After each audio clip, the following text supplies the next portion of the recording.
સાબરકાંઠા જિલ્લામાં કમોસમી વરસાદથી ખેડૂતોને થયેલા પાક નુકસાનીનો સર્વે જિલ્લા ખેતીવાડી વિભાગે શરૂ કર્યો। જિલ્લામાં કુલ 74 ટીમો બનાવીને પાક નુકસાનના સર્વેની કામગીરી હાથ ધરવામાં આવી છે। આ સર્વેમાં ખેતીવાડી વિભાગ સાથે આત્મા પ્રોજેક્ટના કર્મચારીઓની પણ મદદ લેવાઈ રહી છે। વિભાગનો દાવો છે કે ટૂંક સમયમાં સર્વે પૂરો કરીને રિપોર્ટ સરકારને મોકલવામાં આવશે।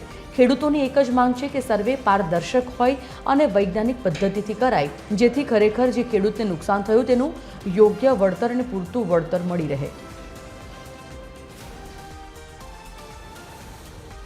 74 ટીમોની રચના કરીને માન્ય કલેક્ટરશ્રીની સૂચનાથી આપણે સર્વેની કામગીરી ગત રોજથી ચાલુ કરી દીધેલ છે।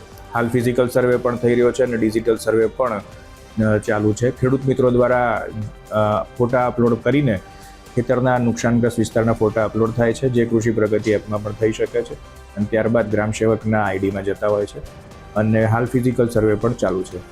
કિસાન સંઘમાંથી બધા અધિકારીઓને રૂબરૂ મુલાકાત કરવી જોઈએ। એ લોકો એમ કહે છે કે ફોટા પાડીને તમે મોકલી દો, પણ રૂબરૂ સ્થળ ઉપર આવવું જોઈએ અને જોવું પડે કે ભાઈ કેટલું નુકસાન થયું છે એમ ખેડૂતનું।